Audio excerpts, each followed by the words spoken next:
keep that in mind, but it's আজ play অফে ওঠার মহা গুরুত্বপূর্ণ এবং বাছা মরার ম্যাচে মুখোমুখি হচ্ছে দুই শক্তিশালী দল চেন্নাই সুপার কিংস এবং রয়্যাল চ্যালেঞ্জার বেঙ্গালুরু। আর ম্যাচের আগে সংবাদ মাধ্যমে এসে চেন্নাইকে রীতিমতো হুমকি দিয়ে বসলো বেঙ্গালুরুর তারকা বিরাট কোহলি। দর্শক, এবারের আইপিএলে ইতিমধ্যে 3টি দল কোয়ালিফাই নিশ্চিত করে ফেলেছে, আর মাত্র একটি জায়গা ফাঁকা রয়েছে। আর এই জায়গার জন্য আজ লড়াই করবে দুই শক্তিশালী দল। যে দল জিতবে সেই দল এবারে আসরে চতুর্থ দল হিসেবে কোয়ালিফাই করবে।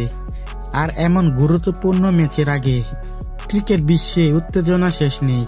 উল্লেখ্য যে এর আগে উদ্বোধনী ম্যাচে এই দুই দলের দেখায় মুস্তাফিজের দুর্দান্ত বোলিংয়ে জয় পেয়েছিল চেন্নাই সুপার কিংস। সেই ম্যাচে দুর্দান্ত পারফর্ম করে 4 উইকেট শিকার করে ম্যান অফ দ্য ম্যাচ হয়েছিল মুস্তাফিজুর রহমান। আর তাই তো আজ প্লে অফে ওঠার মহা গুরুত্বপূর্ণ ম্যাচের আগে সংবাদ মাধ্যমে এসে চেন্নাইকে রীতিমতো হুমকি দিয়ে বসলেন বেঙ্গালুরু তারকা খেলোয়াড় বিরাট কোহলি।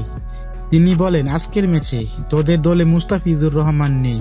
এর আগে মুস্তাফিজের দুর্দান্ত বোলিংয়ে তোরা জয় পেয়েছিলি, কিন্তু আজকের ম্যাচে তোরা কিভাবে জিতবি? আজকের ম্যাচে তোদেরকে লজ্জাজনকভাবে হারিয়ে প্রতিশোধ নিয়ে প্লে অফে আমরাই যাব। তো দর্শক, চেন্নাই কি পারবে বিরাট কোহলির এমন কথার জবাব দিতে?